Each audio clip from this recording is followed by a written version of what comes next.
Hello again, and welcome to our fourth and final lecture on matrices and linear equations.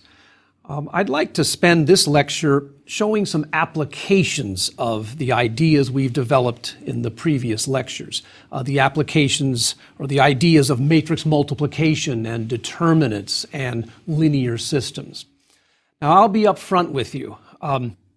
A lot of these applications might look very, very simple, like, gee, do you really need all that power to do that application? But my point is to illustrate modeling techniques, sort of the basic idea of some applications. Real-life applications are much more complicated, and we would not have time to do a real-life application in the short period we have in one of these lectures. But again, you'll get an idea of how scientists work with linear systems and matrices. Now, the first application I'm going to look at it's not really an application in the true sense, but rather it's one way to solve linear systems, another way of solving linear systems, in fact, that uses determinants. I'd like to show you this method. It's called Cramer's rule, and it's a fascinating method. When I was a student, when I was much younger, we solved our linear systems of equations with Cramer's rule all the time. It was a very common technique. So I'd like you to look at this technique when I bring it up here and talk about it, and ask yourself, do you like it? Is it a good method? Remember, given a system of linear equations, we can solve it with that Gaussian elimination technique. But here's another technique, and again, it uses determinants. It's named after Gabriel Cramer, who lived in the 1700s. And here's how it works. I'll explain it as usual with a simple 2-by-2 case, but it works for an arbitrary n-by-n case.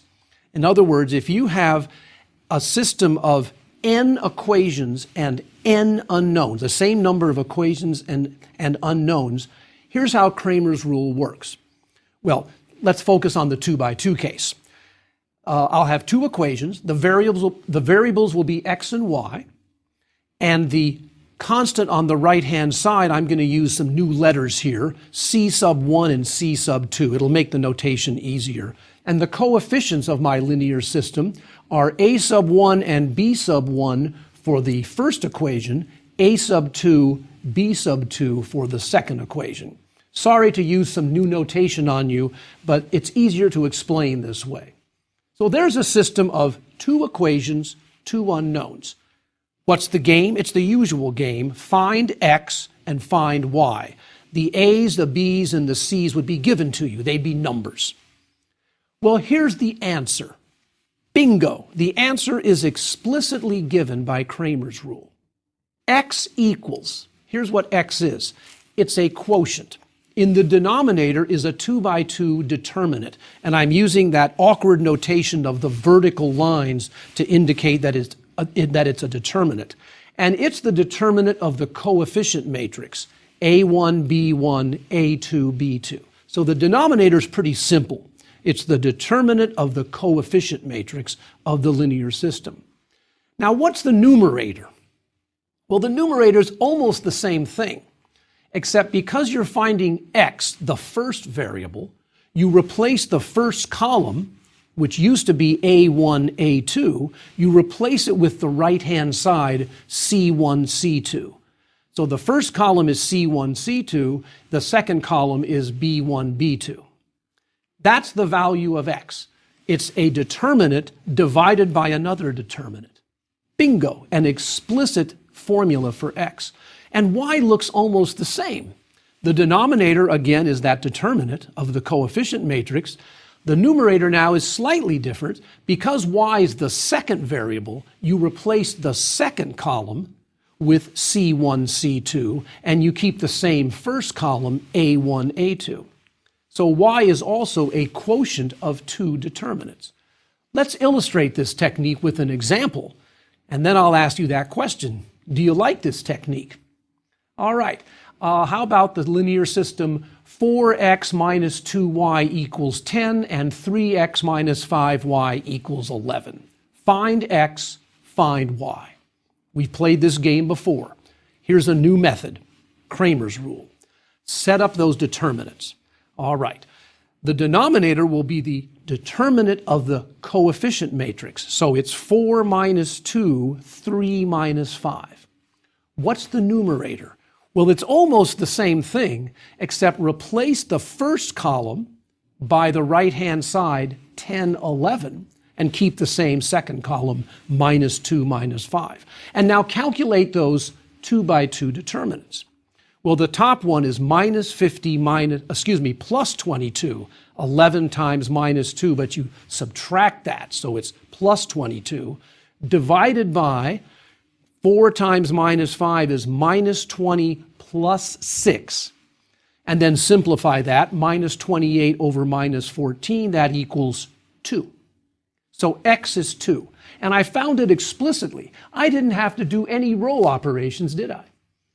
How about the second unknown, y? Okay, the denominator is the same as we had before, but the numerator is different now. A1, A2 is the first column, and you replace the second column with the right-hand side, 10, 11, and now compute those determinants. Well, the bottom one's the same as before, minus 20 plus 6 or minus 14. The top one is 44 minus 30, or 14, and that answer is minus 1. So our final answer is 2 minus 1. What do you think? You like the method? Imagine you were solving a 10 by 10 linear system, 10 equations, 10 unknowns. Would you want to use Kramer's rule? Well, you'd have to calculate these determinants that are 10 by 10. Not very pleasant, is it? So in real life, nobody uses Kramer's rule anymore.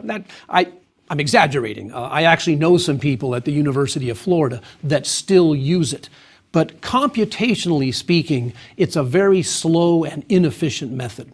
Much better to use that Gaussian elimination process. In a sense, Kramer's rule is a theoretical tool. It's really nice that you have an explicit formula for x and y. X equals blah, y equals blah. But calculating those things can be quite difficult. All right, let's turn to another application, stopping distance. You're driving a car at a certain speed and you put your foot on the brake. How long does it take to stop? Well, imagine you work for a testing company and you're testing automobiles and brake systems. And suppose you discover that if you're going 30 miles an hour, that it takes 55 feet to stop. And if you're going 40 miles an hour, it takes, say, 105 feet to stop. And if you're going 50 miles an hour, it takes even longer to stop, 188 feet. So basically, you run some experiments. And you time people as they try to stop the car at various speeds. Now, again, this is pretty simple, but in real life, you would have maybe 1,000 pieces of data here. You would have all kinds of data. How could you get a handle on this data? Well, here's one way. We could fit a parabola to this data, and we've done fitting of parabolas before. And then why don't we use that parabola to predict how long it would take to stop if we were going 70 miles an hour. So we use the data from a lot of experiments to try to predict the outcome of a different experiment. This is a very common kind of engineering problem. So let's do it. Let's assume our parabola looks like they all do, ax squared plus bx plus c. We're trying to find a, b, and c, and we have some data here, don't we? We know that when we're going 30 miles an hour, when x is 30, the stopping distance is 55, so that gives rise to an equation, a times 30 squared plus b times 30 plus c equals 55. And then you plug in the second and third equations, you get a times 40 squared, b times 40 plus c equals 105, and finally a times 50 squared plus b times 50 plus c equals 188. So we have 3 equations, 3 unknowns. We've been here before.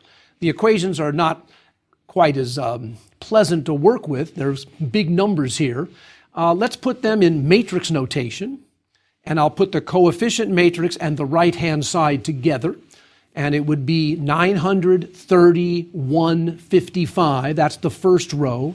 Then it's 1641, 41, and 105. And the third row is 2,500, 50, 1, and 188. All right. We know how to do this. We solve the system.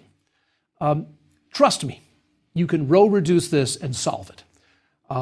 I did this on my graphing utility, but you could do it by hand. It's not a very pleasant system to do by hand. The operations to eliminate the variables would be fairly unpleasant. You would enter fraction land, as I like to say. But here's the answer you get. A is 0.165, B is minus 6.55, and C is 103. So we have our parabola that fits the data.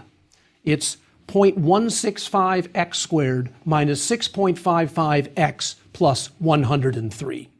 That parabola satisfies the 3 data points that we were given. All right, what can you do with this? Well, if you want to know what happens when we're going 70 miles an hour, plug in x equals 70 into this equation for the parabola, and you get 453 feet. So, is that a realistic model? Well, we didn't have much data to work with, but I think you get the idea. Fitting curves to data is big business. If we had had 4 data points instead of 3, then we could have fit a cubic polynomial rather than a quadratic polynomial, etc. And you can fit higher degree polynomials if you have more data. And by the way, there's a whole world of fitting curves to data. Sometimes they use something called splines, cubic spline. That's a whole different topic. But the bottom line is fitting curves to data is big business. All right, let's move to computer graphics. Here's a very, very crude and brief introduction to how you might move images around a TV screen. And you can do this with matrix multiplication.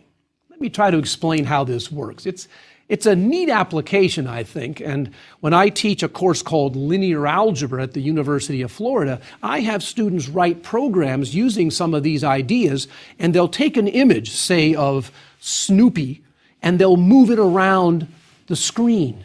They'll rotate it, or they'll flip it over, and things like this. And here's some of the basic ideas. Okay, we're going to consider points in the plane. But rather than write them as ordered pairs x, comma, y, I'm going to write them as a column, x, y. You'll see the reason because I have to multiply it by a matrix. And I have to have it as a matrix 2 by 1, 2 rows, 1 column. So the points are vertical matrices, x, y. And now I'm going to multiply x, y by the following 2 by 2 matrix, minus 1, 0, 0, 1. Let's see what happens when I do that.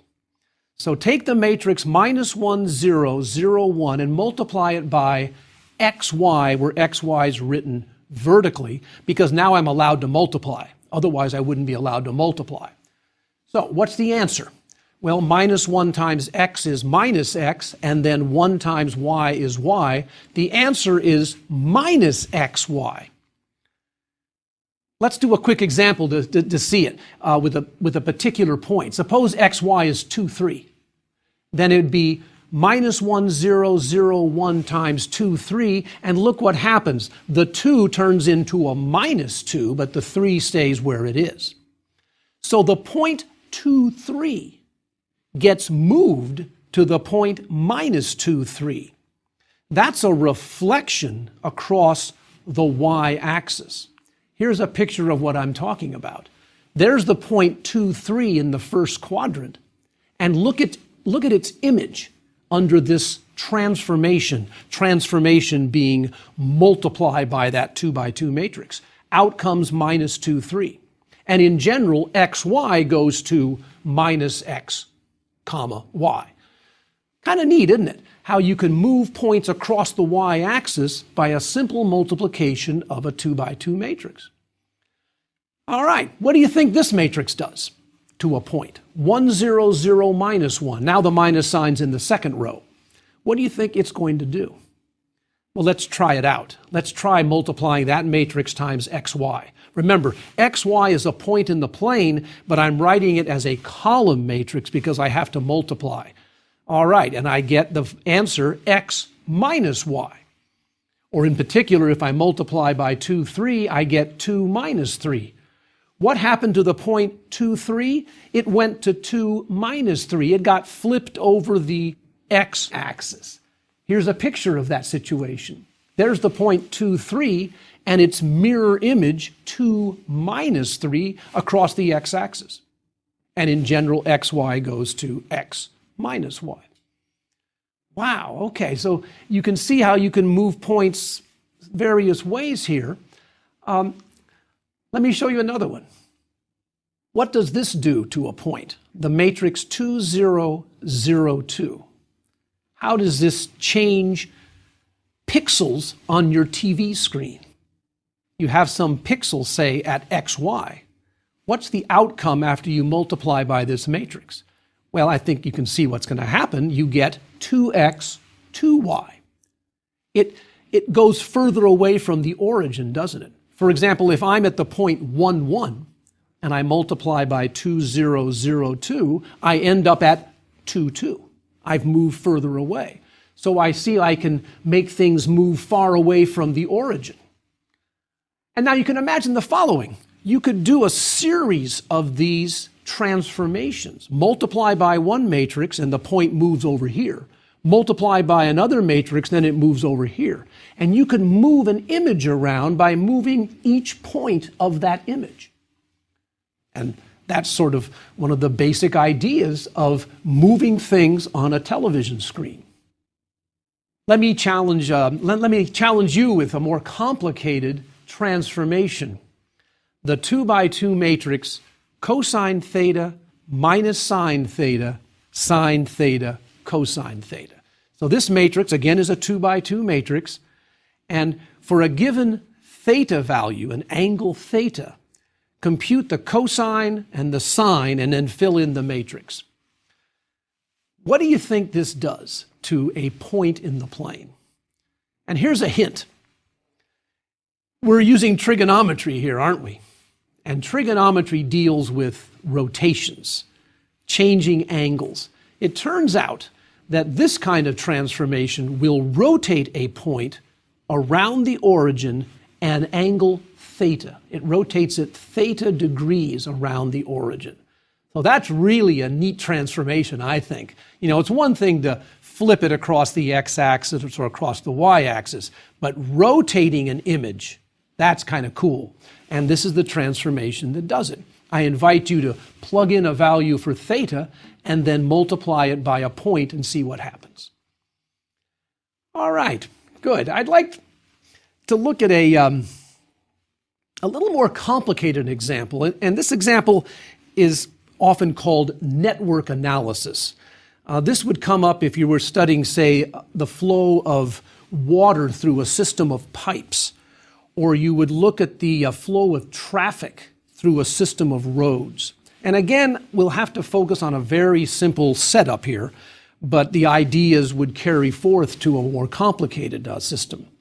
So what I'm going to describe is a certain traffic pattern. We're going to have 4 corners, and traffic is going to be coming into these corners and then going out. Here's the setup. It's kind of a complicated looking picture, I know, but let me try to explain what's happening. There are 4 dots here which indicate corners or where traffic is coming in and traffic is leaving. And up in the upper left-hand piece, you see that 300 cars are coming in, and then they divide into 2 different routes. X1 of them, so X1 is an unknown, that's how many cars go that way, and then X2 go down vertically. And then 200 cars enter down at the bottom, and they split into 2 pieces. part of them, x3 goes diagonally up and x5 goes straight through. And then we have some more flow patterns. 150 cars leave at the top route, 350 leave at the bottom, and the x4 flow is from the top to the bottom. So all these numbers, x1, x2, x3, x4, and x5, can vary depending on the time of day. I'm assuming these are one-way streets, but if they weren't, they might have a negative number, and that means traffic got reversed on it. But do notice the following. How many cars are entering this system of traffic? 500, 300 plus 200, and 500 are coming out. So at least the same number come in as come out. So here's the game. We have this flow around this, this traffic pattern, and we're trying to discover the values of x1, x2, x3, x4, and x5. We want to know how much traffic is going along each road, okay? And then we'll discover that there's an infinite number of solutions to that question. So we'll finally specify certain specific values. We'll say that x5 is 350 and x3 is 50. And you can control that by stoplights and things like that. All right, so let's solve the problem. Let's look at the upper left-hand corner there where 300 come in and x1 plus x2 cars come out. That gives rise to a linear equation, x1 plus x2 equals 300. In other words, the amount of cars that come in has to equal the amount of cars that leave. So the first equation is x1 plus x2 equals 300. Now let's look at the upper right. x1 plus x3 are arriving, 150 plus x4 are leaving. That's our second equation, x1 plus x3 equals 150 plus x4. Let's look now at the lower left. 200 plus x2 are coming in, and x3 plus x5 are leaving. So x2 plus 200 equals x3 plus x5. And that can be rewritten a little bit. x2 minus x3 minus x5 equals minus 200. And finally, the fourth node, we have x5 and x4 coming in and 350 leaving, so the sum of x4 and x5 has to be 350. Okay, so by analyzing each node here, each corner, we discover that we get equations involving the flow variables x1 through x5. And we can set up a system of linear equations that represent these flow patterns. Here's the system of linear equations. There are 4 of them because there were 4 corners, and they involve 5 variables, don't they? x1 through x5, and then they have a right-hand side, those numbers. Here they are. x1 plus x2 equals 300. That was the first equation. And in matrix notation, you would write it as the first row of your matrix, 1, 1, 0, 0, 0, 300. The row corresponding to the second equation, it turns out to be 101 minus 10, 150. The third equation, 01 minus 10 minus 1 equals minus 200. And the fourth equation, x4 plus x5 equals 350, corresponds to 0, 0, 0, 1, 1, and then 350. And I've put that dotted line there to really indicate that the final column is the column of the constant terms. All right, we've been here before. Here's a linear system. 4 equations, 5 unknowns. Is there a solution? How many solutions are there? How do you find them? Well, you find them by row reduction, by Gaussian elimination. You do that, so same old operations where you eliminate variables and get it into a final form where you can read off the answer. Now, I could have done this by hand, but I'll be honest with you. I put this into my graphing calculator, and I put it in as the giant matrix, and it spit out the following solution. A new matrix that is sort of in final form. They actually call this reduced row echelon form. That's a technical term for saying you finished solving the system. And here it is. The first row is 10101, and then the right-hand side is 500. Then it's 0, 1, minus 1, 0, minus 1, and the right-hand side is minus 200. 0, 0, 0, 1, 1, and that's 350. And it's kind of amazing. The fourth row is all zeros. So one of the equations kind of disappears, and we're left with just 3 equations. So we now have the resulting matrix after doing Gaussian elimination. I admit I cheated. I used my calculator, but I got that result. Let's translate back to equations. Well, the first equation would be x1 plus x3 plus x5 equals 500. x2 minus x3 minus x5 equals minus 200. And x4 plus x5 equals 350. All right. There are an infinite number of solutions here. There's a lot of solutions. Let me show you how you write this, how you describe this infinite number of solutions. It's very similar to what we did in a previous lecture, but it's more complicated here. Well, you would expect it to be more complicated. We're doing a real-life problem now, an application, so the computations can be more difficult. But here's how you describe it. You kind of work backwards. Look at that third equation. x4 plus x5 equals 350. Think of x5 as being the independent variable. I like to use the word free variable. x5 can be anything it wants. But once you've selected x5, x4 is determined. It's going to be 350 minus x5. So here's how we write it. x5 can be anything it wants to be. Call it t. Call it t. And once you've determined that value, x4 is 350 minus t. Now look at x3. It's also a free variable. It can be anything it wants to be. So let's call it r. And now x2 is determined. x2 is equal to x3 plus x5 minus 200, so it's r plus t minus 200. And now finally we arrive at x1, and x1 is 500 minus x3 minus x5, so it's 500 minus r minus t. That's complicated. That's tough to do. Identify free variables that can be any real number, and then the other variables are forced upon you once you select those values for the free variables. And in this case, we have 2 free variables, don't we? T and R. So if you were to analyze this traffic pattern, you could give a value for T and a value for R, and that would determine all the other values, wouldn't it?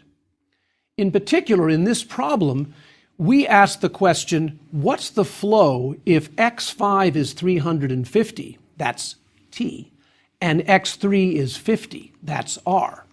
So if x5 is 350, that's the t value, and x3 is 50, that's the r value, then all the other values are forced upon us. We have no choices anymore.